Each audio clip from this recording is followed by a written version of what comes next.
제 손이 떨리면서도 조심스럽게 라디오 주파수를 맞췄어요. 남한에서 오는 희미한 신호를 잡으려고요. 방 안은 어둡고 유일한 불빛은 촛불 하나였어요. 숨을 죽였죠. 아주 작은 소리라도 들키면 큰일 날 테니까요. 저는 수연이에요. 북한 해산에서 정부 하급 공무원으로 일하고 있죠. 그런데 제가 지금 하고 있는 이 일, 즉 외국 방송을 듣는 건 굉장히 위험한 일이에요. 만약 걸리면 노동교화소로 끌려가거나 그보다 더 나쁜 일이 생길 수 있어요. 하지만 호기심을 억누를 수가 없었어요. 우리 국경 너머의 세계가 너무 궁금해서요. 마침내 주파수를 맞췄어요. 빠르게 말하는 남성의 목소리가 방 안을 가득 채웠어요. 저는 급히 소리를 줄였어요. 심장이 두근두근 뛰었죠. 오늘은 북한의 김씨 일가의 생활에 대해 이야기해 보겠습니다. 방송 진행자가 말했어요. 저는 더 가까이 다가갔어요. 우리는 늘 김씨 일가가 우리와 똑같이 검소하게 산다고 배웠어요. 그런데 과연 그게 사실일까요? 진행자는 계속해서 말했어요. 최근 사진을 보면 김정은의 딸 김주애가 고급 브랜드의 하얀 패딩을 입고 있어요. 저도 모르게 제 코트를 내려다봤어요. 낡고 여기저기 기운 데가 많았죠. 몇 년째 입고 있는 건데 새걸 살 돈은 전혀 없어요. 김주애가 입은 패딩의 가격은 약 1900달러입니다. 제 입이 떡 벌어졌어요. 머릿속으로 재빨리 계산을 해봤어요. 그 돈이면 평균적인 북한 노동자가 10년은 벌어야 하는 돈이었어요. 방송이 계속되는 동안 김씨 일가의 거대한 저택들, 호화로운 자동차들, 그리고 그들이 여는 성대한 파티에 대해 들었어요. 이웃 주민들과 저는 매일 먹을 식량을 구하기도 힘든데 말이에요. 저는 제 친구 미차를 떠올렸어요. 미차의 남동생은 지난 겨울에 영양실조로 죽었어요. 저런 파티에 쓰인 돈으로 얼마나 많은 아이들이 먹고 살 수 있었을까요? 신호가 약해지면서 방송 소리가 점점 희미해졌지만 저는 이미 충분히 들었어요. 어두운 방 안에 앉아 방금 들은 사실들로 머릿속이 복잡해졌어요. 처음으로 제가 배워온 모든 것을 의심하기 시작했어요. 우리는 북한이 낙원이고 우리 지도자들이 이타적이며 오직 국민만을 위한다고 배웠어요. 그런데 그게 사실이라면 왜 그들은 호화롭게 살고 우리는 이렇게 고생하는 걸까요? 해상 곳곳에 붙어있는 선전 포스터들이 생각났어요. 포스터에는 웃고 있는 노동자들과 풍성한 수확이 그려져 있어요. 그런데 제가 마지막으로 그런 웃음을 본 게 언제였는지 기억도 안 나요. 마지막으로 배불리 먹었던 게 언제였는지도 모르겠어요. 그날 밤 잠자리에 들기 전까지도 그 질문들이 머릿속에서 떠나지 않았어요. 마치 안개 속에서 살아오다가 이제 막 작은 부분이 거쳐서 전혀 다른 무언가를 엿본 기분이었어요. 이제 잊어버려야 한다는 걸 알았어요. 이런 생각을 하는 것조차 위험하니까요. 하지만 머릿속에서 의문들이 멈추질 않았어요. 우리나라에 대해서 그리고 바깥 세상에 대해서 내가 모르는 게 얼마나 더 있을까? 내가 배운 모든 게 거짓말인 걸까? 잠들기 전 제 머릿속에는 하나의 생각만이 계속 반복됐어요. 더 알아야 해. 다음 날 아침 평소처럼 하루를 시작했어요. 낡은 작업복을 입고 물만 가득한 쌀죽으로 간단히 아침을 먹고 정부 사무실로 향했어요. 하지만 모든 게 달라 보였어요. 길을 걷는 동안 몇 년 만에 처음으로 제 주변을 똑바로 바라봤어요. 무너져가는 건물들과 울퉁불퉁한 도로가 눈에 들어왔어요. 일하러 가는 사람들, 학교에 가는 아이들, 모두 피곤에 찌든 얼굴을 하고 있었어요. 사무실에 도착해서는 동료들이 다른 지역에서 식량 부족이 심하다는 이야기를 속닥이는 걸 들었어요. 예전 같았으면 그냥 무시했을 텐데 이제는 그 이야기를 놓치지 않고 들으려 했었어요. 우리의 현실을 파악하고 싶었거든요. 점심시간에 시내 중심에 있는 전시용 상점으로 갔어요. 외국인 방문객들을 위해 다양한 물건들이 진열된 곳이죠. 그런데 이번에는 좀 더 자세히 들여다봤어요. 진열된 식품들 중 많은 게 그냥 빈 상자나 플라스틱 모형이라는 걸 알아차렸어요. 진짜 물건들은 보이지 않았어요. 집으로 돌아가는 길, 제 머릿속은 새로운 인식으로 가득 찼어요. 내가 믿어왔던 것과 지금 보고 있는 것 사이의 차이가 너무도 컸어요. 마치 오랜 꿈에서 깨어난 기분이었어요. 그리고 이 새로운 현실이 두렵기도 했지만 한편으론 신이 나기도 했어요. 제 인생에서 처음으로 세상을 똑바로 보고 있는 것 같았어요. 이전처럼 돌아갈 수는 없을 거예요. 단 한 번의 라디오 방송이 모든 걸 바꿔버렸어요. 그리고 이건 진실을 알아가는 여정의 시작일 뿐이라는 걸 알았어요. 라디오에서 들었던 내용이 머릿속에서 떠나지 않았어요. 마치 처음으로 눈을 뜬 것 같은 기분이었죠. 그때부터 전에 신경 쓰지 않았던 것들이 눈에 들어오기 시작했어요. 어느 날 해산 시내 중심에 있는 대형 식료품점을 지나가고 있었어요. 외국 손님들에게 자주 보여주는 그곳 말이에요. 전에는 참 대단하다고 생각했었는데 이번에는 유심히 들여다봤어요. 진열장에 있는 과일과 채소가 뭔가 이상해 보였어요. 가짜였던 거예요. 그냥 보여주기용이었던 거죠. 가게 안으로 들어가니 선반도 반쯤 비어 있었어요. 그때부터 생각했어요. 다른 나라들의 가게들도 이런 모습일까? 아니면 우리만 이렇게 보이는 걸까? 직장에서도 분위기가 달라진 것 같았어요. 사람들이 하는 이야기를 더 유심히 듣게 됐거든요. 어느 아침, 쉬는 시간에 동료 2명이 속삭이는 걸 우연히 들었어요. 함흥에서 정전이 일어난 소식 들었어? 한 사람이 물었어요. 다른 사람도 고개를 끄덕였어요. 내 사촌이 그쪽에 사는데 몇 주 동안 전기가 거의 안 들어오고 있다더라. 게다가 음식도 점점 구하기 힘들어진다고 하더라고. 저는 아무것도 못 들은 척했지만 속으론 머릿속이 복잡해졌어요. 왜 이런 걸 우리한테 알리지 않았을까? 다른 지역에서도 이런 일이 벌어지고 있는 걸까? 머릿속이 이런 생각들로 가득 찼지만 누구에게 말해야 할지 몰랐어요. 북한에서는 잘못된 사람에게 잘못된 말을 하면 큰일 날 수 있거든요. 결국 제일 친한 친구 미자에게 얘기해 보기로 결심했어요. 우린 어릴 적부터 알고 지낸 친구였어요. 만약 미처를 믿지 못한다면 누구도 믿을 수 없을 테니까요. 어느 날 저녁 퇴근하고 같이 집에 가던 중이었어요. 거리는 한산했고 주변엔 아무도 없었어요. 저는 용기를 내서 깊은 숨을 쉬고 물었어요. 미자, 혹시 우리가 듣던 얘기가 다 사실이 아닌 것 같다는 생각 해본 적 있어? 미차는 갑자기 걸음을 멈추더니 눈이 커지며 주위를 두리번거렸어요. 수연아, 그녀는 속삭이듯 말했어요. 그런 말하면 안 돼. 위험해. 저는 제가 무슨 말하려는지 설명해 보려고 했어요. 가게의 가짜 진열품과 정전 이야기 말이죠. 하지만 미차는 제 눈을 마주치지도 않고 고개만 계속 저었어요. 제발, 그녀는 말했어요. 이런 생각은 다 잊어버려. 너를 위해서라도. 그 이후로 우리 사이가 어색해졌어요.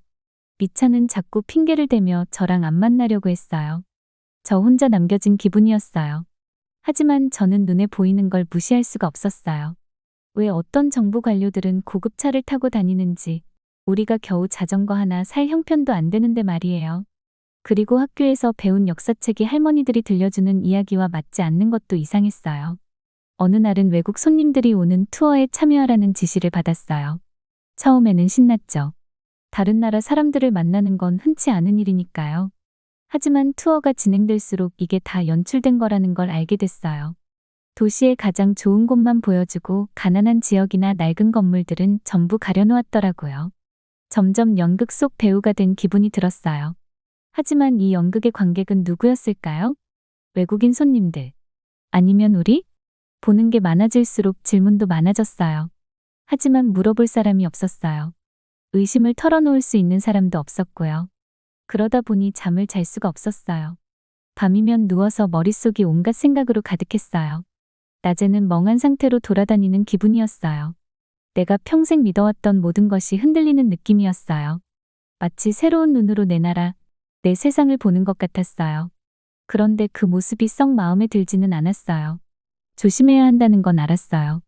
너무 많은 질문을 하거나 잘못된 말을 하면 사라질 수 있다는 이야기를 많이 들었거든요. 누군가 잘못된 말을 해서 그 가족 전체가 노동교화소에 끌려갔다는 소문도 있었어요. 그래서 제 생각을 혼자 속으로만 간직했어요. 하지만 마음속에서는 끊임없이 의문들이 맴돌았어요. 마치 커다란 비밀을 안고 있는 것 같았지만 그 비밀이 뭔지도 잘 모르겠더라고요. 확실한 건 내가 편하게 살고 있다고 믿었던 세상이 무너지고 있다는 거였어요. 그리고 그걸 어떻게 해야 할지 전혀 감이 잡히지 않았어요. 매일매일 작은 깨달음이 찾아왔어요. 평생 자연스럽게 받아들였던 것들이 이상하게 느껴졌어요. 왜 우리나라는 우리나라 안에서 다른 지역으로 가려면 허락을 받아야 할까? 왜 지도자들의 동상이랑 초상화가 이렇게 많을까? 마치 오랫동안 꿈을 꾸다가 깨어나는 기분이었어요. 그런데 현실 세계는 혼란스럽고 두려웠어요. 다시 잠들어서 모든 걸 잊고 싶었지만 그건 불가능하다는 걸 알고 있었어요. 의심의 씨앗이 제 안에 심겨졌어요. 아무리 애써 외면하려고 해도 더는 무시할 수 없었어요. 제 세상은 변했고 다시는 예전으로 돌아갈 수 없었어요. 그날 저녁, 퇴근길에 부는 쌀쌀한 가을바람이 제 뺨을 스치고 지나갔어요. 평소보다 한산한 해상거리에는 몇몇 사람들만이 고개를 숙이고 바삐 걸어가고 있었죠.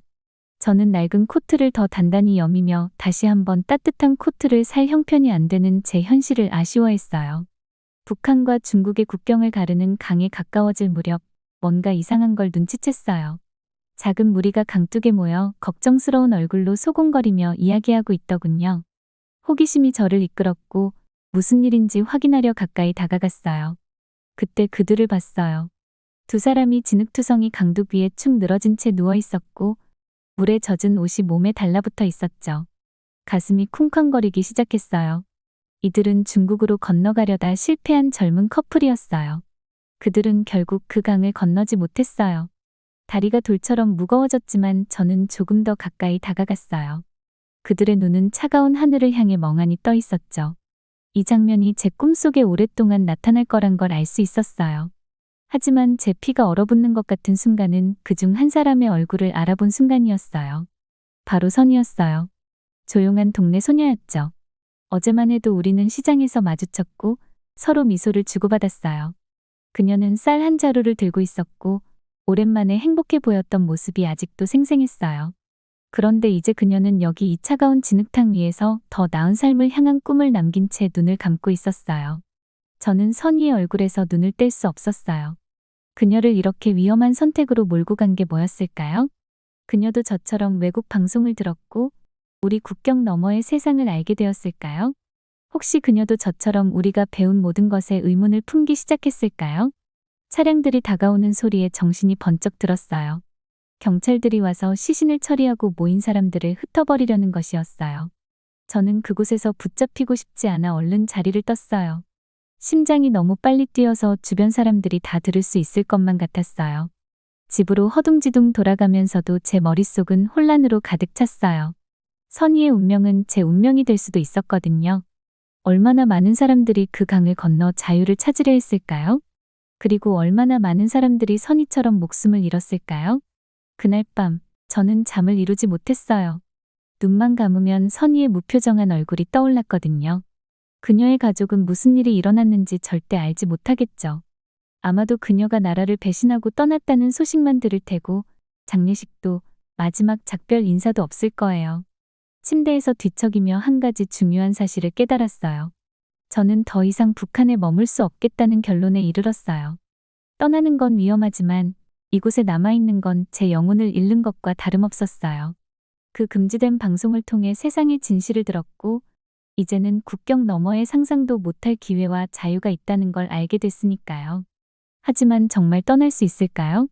가족과 친구들을 두고 가는 건 너무 큰 죄책감을 안겼어요. 제가 사라지면 그들은 어떻게 될까요? 그들도 제 행동 때문에 벌을 받을까요? 그리고 결심을 한다 해도 어떻게 해야 할까요? 국경은 철저히 감시되고 있었고 중국에 아는 사람도 없었어요. 새벽이 밝아올 때쯤 결심을 했어요. 시간이 얼마나 걸리든 얼마나 위험하든 저는 반드시 탈출할 방법을 찾겠다고 마음먹었어요. 선희처럼 강둑에서 인생을 마감하고 싶지 않았거든요. 저도 자유롭게 제 꿈을 쫓고 두려움 없이 제 생각을 말할 수 있는 삶을 누릴 자격이 있다고 믿었어요. 그날 이후로 모든 것이 변했어요. 저는 몰래 탈출 계획을 세우기 시작했죠. 외국 방송을 더 주의 깊게 들으며 탈출 경로에 대한 정보를 모았어요. 적은 돈이지만 최대한 모으기 시작했어요. 나중에 뇌물이나 교통비로 필요할 테니까요. 매일매일 평소처럼 행동하는 게 고역이었어요. 마치 아무것도 변하지 않은 척 연기하는 것이었죠. 하지만 속은 달랐어요. 도시도, 일도, 제 삶 전체가 이제는 임시적인 무대처럼 느껴졌어요. 진짜 제 인생이 시작될 날을 기다리며 연극을 하고 있는 기분이었죠. 몇 주가 흘렀고 몇 달이 지나면서 제 계획이 서서히 구체화됐어요. 저는 조용한 강둑을 알고 있는 한 노인을 만났어요. 탈출 경로를 머릿속에 새기고 가족과 친구들에게 조용히 작별 인사를 했어요. 그들과 함께하는 모든 순간을 소중히 여기며 말이죠. 그리고 그동안에도 선희의 얼굴은 제 곁에 남아 있었어요. 두려움이 몰려올 때마다 그녀를 떠올렸어요. 그녀의 운명이 제게 리스크를 보여줬지만 동시에 용기도 줬어요. 선희가 이루지 못한 삶을 제가 살아가겠다고 다짐했고 그녀의 희생이 제가 이 길을 걷는 이유라는 걸 잊지 않겠다고 결심했어요.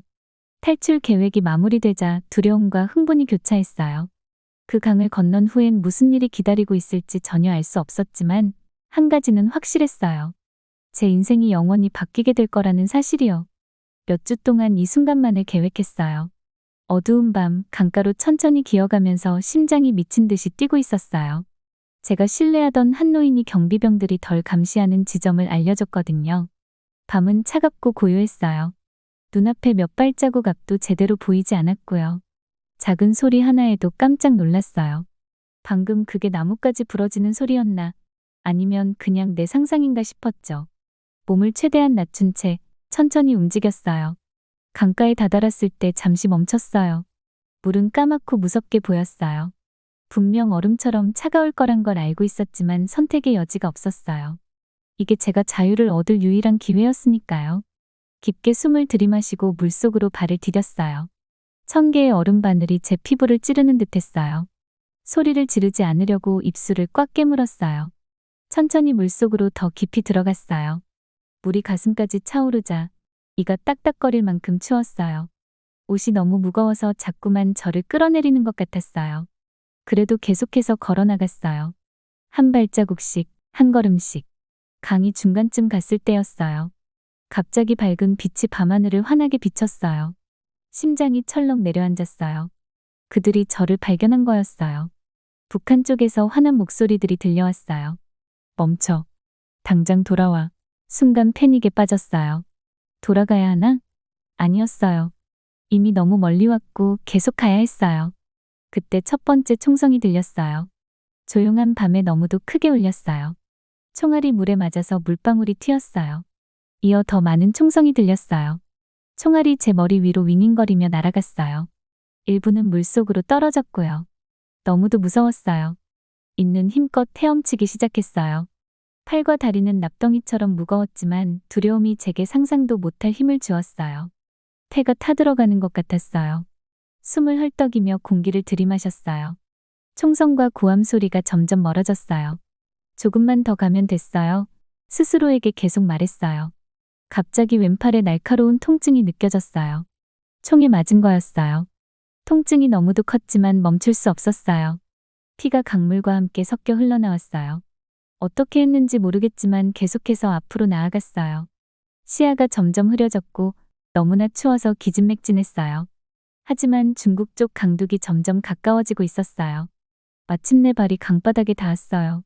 반쯤 헤엄치고 반쯤 걸으면서 앞으로 나아갔어요.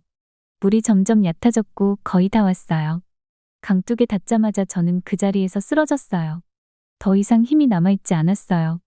팔에서는 피가 계속 흘러나오고 있었고 정신을 잃을 것만 같았어요. 그때 누군가가 저를 붙잡았어요. 순간 북한 경비병들이 저를 잡았나 하고 겁에 질렸어요. 하지만 아니었어요. 이건 다른 손길이었어요. 부드럽고 도와주는 손길이었죠. 고개를 들어보니 낯선 얼굴들이 저를 내려다보고 있었어요. 걱정스러워 보이면서도 친절한 얼굴들이었어요. 괜찮아요. 한 남자가 중국어로 말했어요. 이제 안전해요. 우리가 도와줄게요. 믿을 수가 없었어요. 제가 해낸 거였어요. 중국에 도착했고 이제 자유로워졌어요. 사람들은 저를 일으켜 세워주었고 담요를 둘러주며 부상당한 팔을 치료하기 시작했어요. 모든 것이 꿈같이 느껴졌어요. 그들이 저를 강에서 멀리 데리고 가던 중에도 저 멀리서 총성이 계속해서 들렸어요. 북한 경비병들이 여전히 총을 쏘고 있었지만 이제 그들의 총알은 저에게 닿지 않았어요. 몸은 떨리고 팔은 아프고 너무 지쳤지만 제 인생에서 처음으로 희망을 느꼈어요. 이것은 그저 시작일 뿐이었어요. 앞으로 더 많은 도전이 있을 거란 걸 알고 있었지만 가장 위험한 첫걸음을 내딛었어요. 어두운 강을 돌아보며 제 옛 삶에 조용히 작별을 고했어요. 남겨둔 가족과 친구들에게 작별을 고했죠. 슬펐지만 제가 올바른 선택을 했다는 걸 알고 있었어요. 조용히 서로 이야기를 나누며 저를 인도해주는 사람들과 함께 걸으면서 저 혼자 다짐을 했어요. 언젠가 안전한 날이 오면 나도 다른 사람들이 탈출할 수 있도록 도울 방법을 찾겠다고요. 지금은 제 생존에 집중해야 했지만요.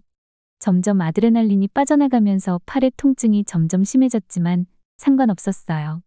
한 걸음 한 걸음 억압에서 점점 멀어지고 자유에 더 가까워지고 있었으니까요. 앞으로 어떤 일이 일어나든 이제 저는 맞설 준비가 되어 있었어요. 제 새로운 삶이 이제 막 시작됐어요. 탈출하고 나서 처음 몇 주는 정신이 없었어요. 내가 겪은 일도, 내가 있는 이 낯선 세상도 너무나 충격적이었거든요. 총알이 스친 팔은 여전히 아팠지만 친절한 사람들이 저를 돌봐줬고 저는 몰래 중국을 통과했어요. 저를 도와주려고 자신의 안전을 걸고 나서는 사람들이 많다는 게 믿기지 않았어요.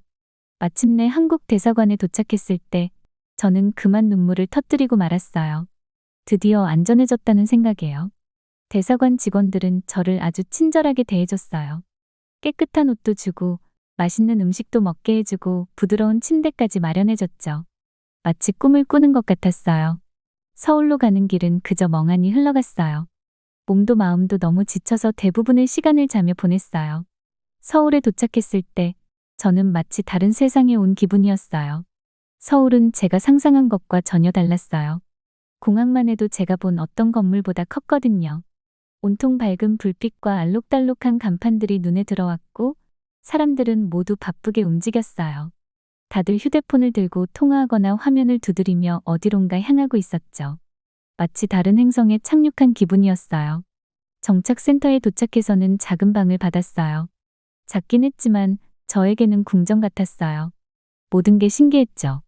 진짜 침대에 부드러운 매트리스, 따뜻한 이불까지 덮여 있었어요. 옷장에는 깨끗한 옷들이 가득했고 언제든 쓸 수 있는 따뜻한 물이 나오는 화장실도 있었어요. 첫 샤워는 정말 대단했어요. 따뜻한 물줄기 아래서 한참을 서 있었어요. 여행 중 쌓였던 먼지가 물과 함께 흘러내리는 걸 지켜보며 놀라웠어요. 향기로운 비누와 샴푸를 사용하고 나니 제 피부가 너무 부드러워진 것 같았어요. 센터에서 먹는 음식도 놀라웠어요. 정말 다양한 음식이 있었고 원하는 만큼 먹을 수 있었죠. 신선한 과일과 채소, 매 끼니마다 고기도 있었고 내가 들어본 적도 없는 디저트까지 나왔어요. 매일 새로운 음식을 먹어보면서 아이처럼 들떴어요. 하지만 저를 가장 놀라게 한 건 물질적인 것들이 아니었어요. 바로 자유였죠. 어디든 내가 원하면 갈 수 있었고 텔레비전에서 무엇이든 보고 싶은 프로그램을 볼 수 있었어요. 책이나 신문도 마음껏 읽을 수 있었고 인터넷에도 접속할 수 있었어요. 아무도 내 생각이나 신념을 강요하지 않았죠. 저는 텔레비전 앞에서 시간을 보내며 채널을 이리저리 돌렸어요. 세상에 정말 상상도 못한 주제들로 프로그램이 만들어져 있더라고요. 요리, 과학, 로맨스 등등 온갖 종류의 프로그램이 있었어요. 그리고 뉴스.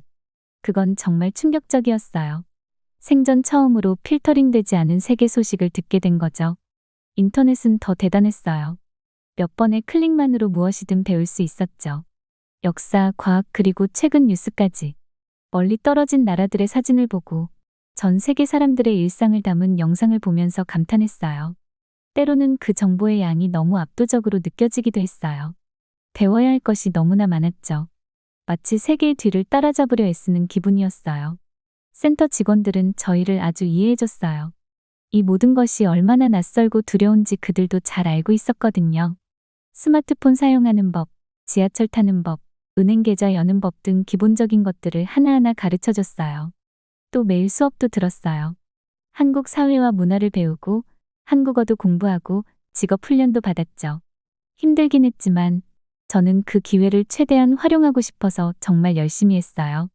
하지만 쉽지 않았어요.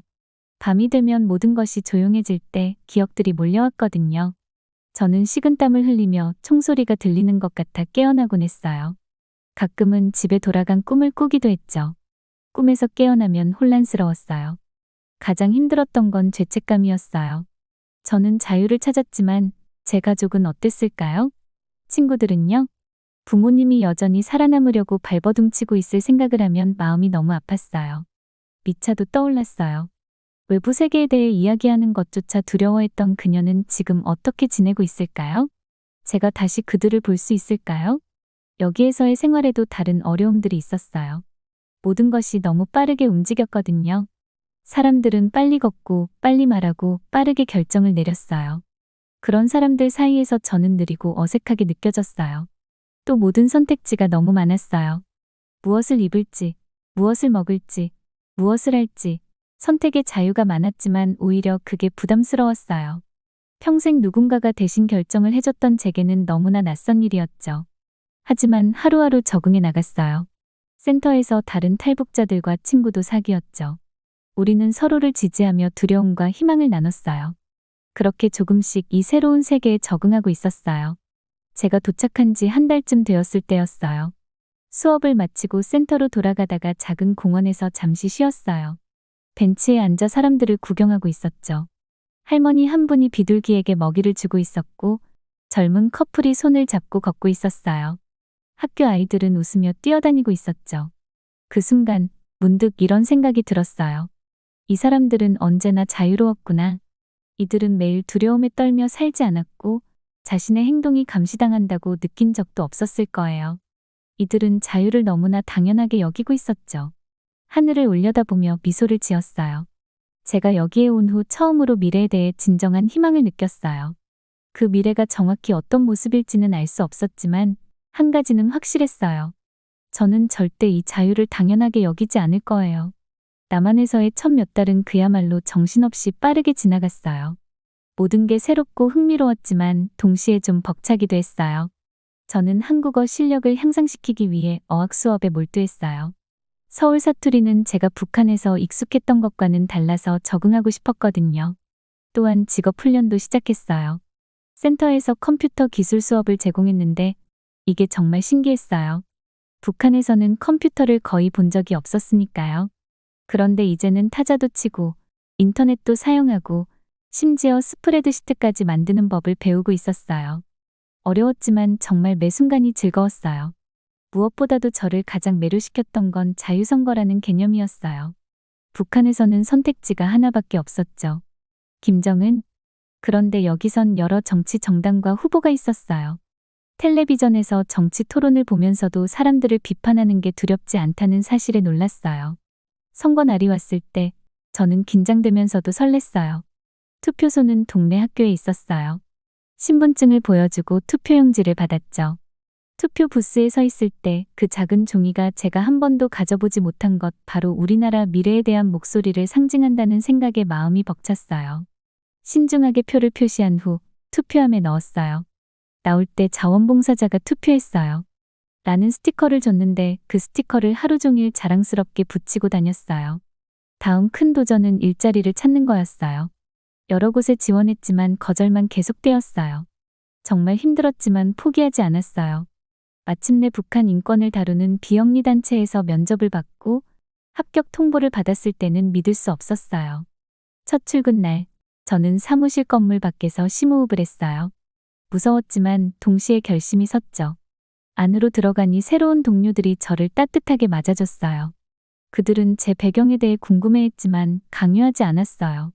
시간이 지나면서 저는 조금씩 제 이야기를 나누기 시작했어요. 어느 날 상사가 북한 탈북자에 대해 발표를 해달라고 요청했어요. 그 생각에 겁이 났지만 결국 승낙했어요. 무대에 서서 관중들을 바라보니 심장이 미친 듯이 뛰었어요. 하지만 제가 해산에서 서울까지의 여정을 이야기하기 시작하자 사람들의 표정이 달라지는 게 보였어요. 어떤 사람들은 감동받아 눈물까지 흘렸어요. 그때 저는 제 목소리의 힘을 깨달았어요. 제 경험을 공유함으로써 사람들에게 북한의 현실을 알릴 수 있었고 어쩌면 조금이나마 변화를 만들 수 있다는 생각이 들었어요. 삶이 항상 쉽지만은 않았어요. 가끔은 여전히 강을 건너던 그날의 총소리와 차가운 물에 대한 악몽을 꾸기도 했어요. 가족들이 너무 그리웠고 그들이 무사한지, 먹을 게 있는지 항상 걱정이 됐어요. 그들을 두고 온 죄책감은 저를 무겁게 짓눌렀어요. 하지만 매일 아침 눈을 뜨면 여기까지 온 제 자신을 다독였어요. 창밖으로 바쁜 서울 거리를 바라보며 자유롭게 다니는 사람들을 보면 작은 것들이지만 그 자체로 감사함을 느꼈어요. 컴퓨터를 켜고 전 세계 뉴스를 읽고 오늘 뭘 입을지, 뭘 먹을지, 어디로 갈지 직접 선택할 수 있는 자유가 저를 기쁘고 감사하게 만들었어요. 친구도 천천히 사귀기 시작했어요.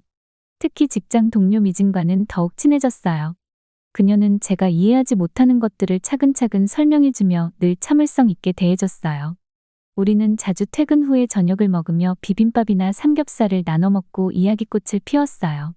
어느 저녁, 미진이 친구들과 노래방에 가자고 초대했어요. 저는 한 번도 가본 적이 없어서 좀 긴장했지만 함께 노래를 부르고 웃으면서 가슴 한구석이 따뜻해지는 걸 느꼈어요. 북한을 떠난 이후 처음으로 진정으로 소속감을 느꼈어요. 몇 달이 몇 년으로 흘러가면서 서울을 진정한 집으로 생각하게 됐어요. 여전히 북한이 그리웠어요. 산들과 해산의 익숙한 거리, 가족들의 얼굴도요. 하지만 이제 이 새로운 땅에서 낯설지 않았어요. 열심히 일하면서 돈을 모았고 비밀 통로를 통해 가족에게 조금씩 보내기 시작했어요.